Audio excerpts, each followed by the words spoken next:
Imagine what's possible when learning doesn't get in the way of life. At Capella University, our game-changing FlexPath learning format lets you set your own deadlines so you can learn at a time and pace that works for you. It's an education you can tailor to your schedule. That means you don't have to put your life on hold to pursue your professional goals. Instead, enjoy learning your way and earn your degree without missing a beat. A different future is closer than you think with Capella University. Learn more at capella.edu. Build a routine with Ollie that supports your wellness needs, like getting your daily vitamins and minerals with Ollie's multi-gummies, or keeping your mood upbeat with all the vitamin D in Hello Happy. Give your gut health some support with probiotics, and wake up feeling refreshed after taking Ollie Sleep. Do wellness on your terms. Find Ollie at a Walmart or Target near you or at ollie.com. These statements have not been evaluated by the Food and Drug Administration. This product is not intended to diagnose, treat, cure, or prevent any disease. This is Optimal Finance Daily, How I Finally Faced My Weight and Debt Problems by Babauta of ZenHabits.net. And I'm your host and personal finance enthusiast, Diana Merriam. Hello and welcome back to a Sunday bonus episode. Once a week, I like to share an article with you from one of our other podcasts. Today's comes from Dr. Neil over on Optimal Health Daily. He's a college professor, registered dietitian, certified exercise physiologist, and education specialist. So always sharing good stuff over there. You can find Optimal Health Daily wherever you're listening to this. And today's article touches on both health and finance, so a good fit for this show.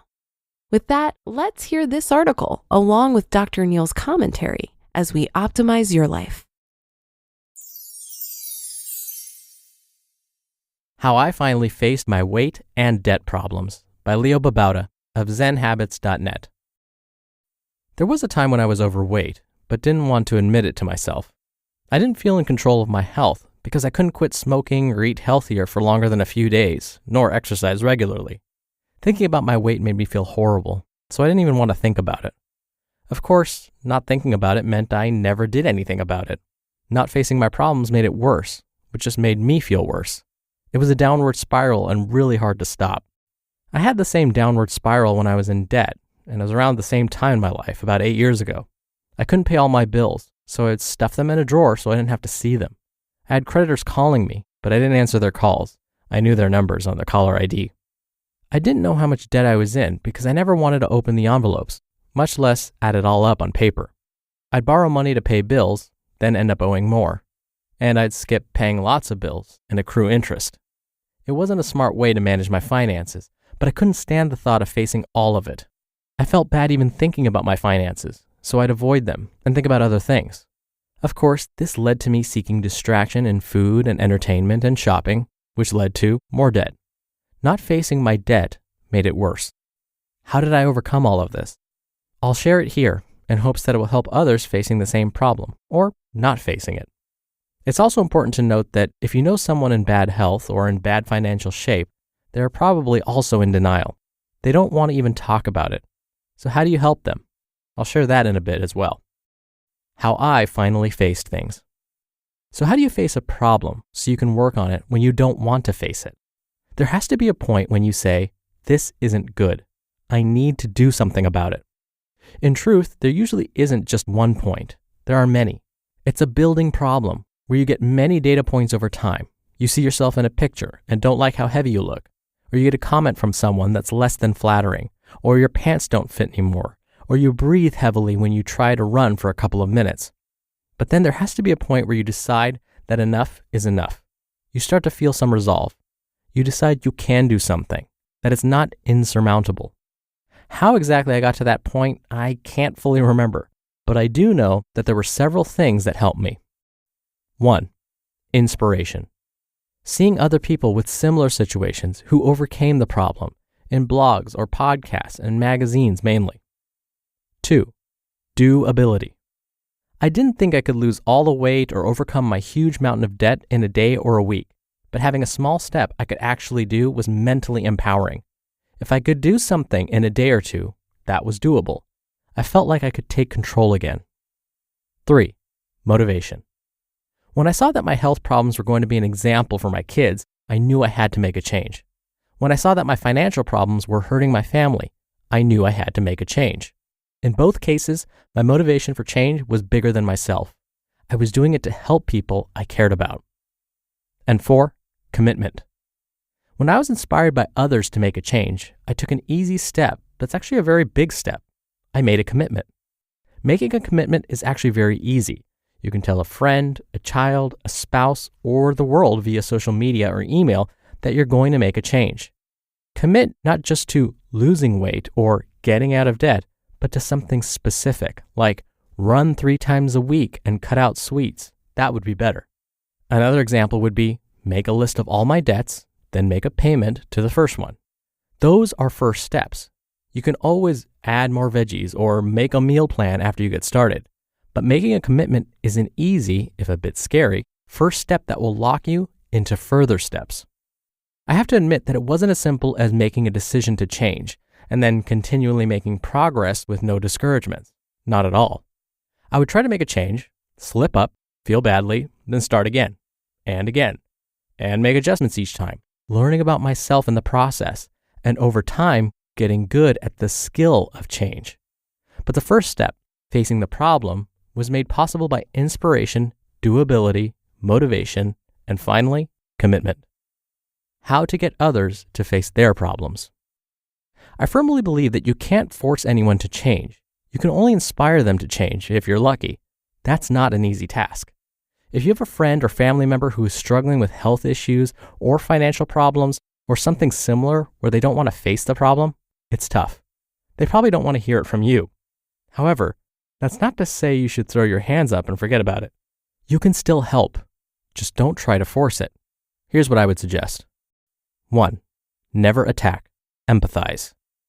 Never tell the person they're doing something wrong or imply they're a bad or undisciplined or lazy person. Assume that they have the best of intentions, that they would change if they could, but they feel badly about it. Assume that you would feel the same if you were in their position, and try to remember a time when you felt that way. Don't be patronizing nor sympathize. That's condescending. 2. Inspire. Set an example and share what's working for you. Share stories of other people who have overcome problems. 3. Suggest something doable and do it with them. If you want them to tackle health issues, suggest the 2 of you go walking after work every day, just for 15 minutes at first. It's a nice way to socialize and bond, but also get active. This is a small step that can be built upon. Later, you can walk further or faster, and maybe add some jogging intervals to the walking after a few weeks or months, health permitting. You can also later do some diet challenges, but the key is to make the steps doable, easy, and social. 4. Offer to be an accountability buddy. If the other person admits to not being motivated, suggest that they commit to you and be accountable to you, like email you every day or every week to share progress or lack thereof. Suggest that they set a fun consequence, maybe something embarrassing, if they don't live up to their commitment to you. Or do a challenge where the 2 of you are doing something fun at the same time. A push-up challenge, a 1,000 steps challenge, an eat more vegetables challenge. You get the idea. Despite your best efforts, this might not work. You can't force change on someone. They have to want it themselves. And if they don't, you can't make them want it. In that case, you'll have to back off, though showing concern and wanting to help is always something you can do. Change is possible. Facing problems is totally possible. You just might need a little inspiration to do it. You just listened to the post titled, How I Finally Faced My Weight and Debt Problems by Babauta of ZenHabits.net. You sign up for something, forget about it after the trial period ends, then you're charged month after month after month. The subscriptions are there, but you're not using them.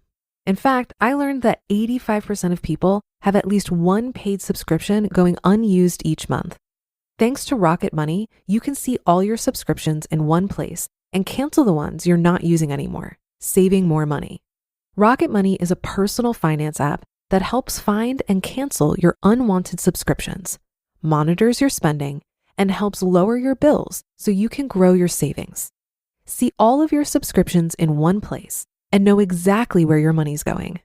Rocket Money has over 5 million users and has saved a total of $500 million in canceled subscriptions saving members up to $740 a year when using all of the app's premium features. Cancel your unwanted subscriptions and reach your financial goals faster with Rocket Money. Go to rocketmoney.com/OFD today. That's rocketmoney.com/OFD. rocketmoney.com/OFD. Would you wear the same shoes for every occasion? Or rock the same outfit 7 days a week? Of course not. Your style is better with options. Your investments could be too. SIBO Index options give you access to various contract sizes, global trading hours, and potential tax advantages. That's a good look for any portfolio. If you're ready to invest in style, head to betterwithoptions.com. There are risks associated with SIBO company products. Review the disclosures and disclaimers at sibo.com/US_disclaimers. Dr. Neil here for my commentary. I'm sure we've all been in that situation where someone comes to us for some advice, and we give them the advice, and then they start arguing with us. They put up this wall of resistance, and in our heads we're thinking, wait, you came to me for advice. What's going on here? Why are you resisting my advice? I didn't come to you. And then you find yourself arguing with them a little bit, and then it becomes this whole thing where they don't want to lose the argument, and yet you keep thinking, well, you came to me for advice, and then you both leave the conversation frustrated. And so Leo was absolutely right. When a person comes to you and they sound like they need some help or they want some advice, it's probably in your best interest to not jump right in and give them that advice. Sounds counterintuitive, I know. Sometimes they just want to be heard. And so Leo's first rule, never attack, empathize, is absolutely correct. Sometimes you just need to listen. Let them know that you hear them, but refrain from giving any advice. I promise you, the conversation will go a lot more smoothly. But then what if they say, just tell me, what do you think? What advice do you have for me? Well, then at that moment, they're hopefully ready to hear it. There's this whole field of counseling psychology called motivational interviewing. This is something I teach my students. And one of the first things we learn is to not give advice. My students are usually shocked by this. They're getting advanced degrees so that they can give advice.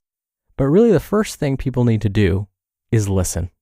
And when you start listening, sometimes people can actually talk themselves into change. The idea doesn't even have to come from you. If you want to learn more about motivational interviewing, do a Google search on Stephen Rolnick. He was kind of the founder of this, and he's got lots of wonderful resources. If you can master motivational interviewing, I guarantee people will be flocking to you for advice. All right, I hope you have a wonderful Monday. Have a great start to your week. I'll be back here tomorrow with a post from regular contributor Nia Shanks, and where your optimal life awaits.